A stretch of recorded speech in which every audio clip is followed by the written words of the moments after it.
Allora Marco Todeschini, partita importante, Montecchio doveva dare continuità secondo me alle altre due partite che l'hanno vista usare molto più la testa che i quadricipiti, come ad esempio in Coppa Italia, la vittoria, il pareggio con Scandiano, la vittoria contro Breganze, anche la sconfitta di Novara, a mio avviso ha fatto capire che questa squadra quando vuole riesce a portare a casa qualcosa. Stasera avete confermato lo stato di forma anche senza Davide Zanini, che oggettivamente era un'assenza che alla vigilia poteva pesare molto. Sei d'accordo con questa Sì, sì, visione? sì, buonasera a tutti.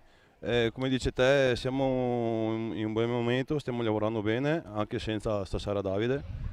E i risultati stanno arrivando, si vedono, la squadra è molto coesa e quindi cerchiamo di portare a casa più punti possibili. Anche settimana scorsa a Novara non abbiamo fatto male. Purtroppo loro avevano Ortiz che Fede Ortiz con 4 gol. sotto area è micidiale, però le partite come questa sera che dobbiamo fare punti cerchiamo di portarli a casa, Sì. perché prima di tutto la salvezza è la prima cosa che dobbiamo pensare, poi se vengono altri risultati ben venga.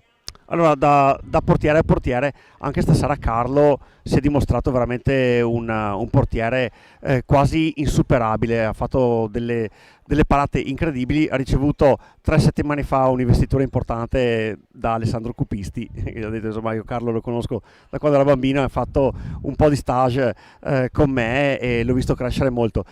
Da collega cosa ti senti di dire a Carlo? Perché anche No, stasera ha fatto secondo me Carlo un'ottima... sta lavorando molto bene, anzi lavoriamo bene perché in Esatto. allenamento collaboriamo insieme, è giovane e ovviamente deve farsi le ossa e questo campionato qua è che gli servirà tantissimo e la società ovviamente punta su di lui e io sono contento di fargli da spalla.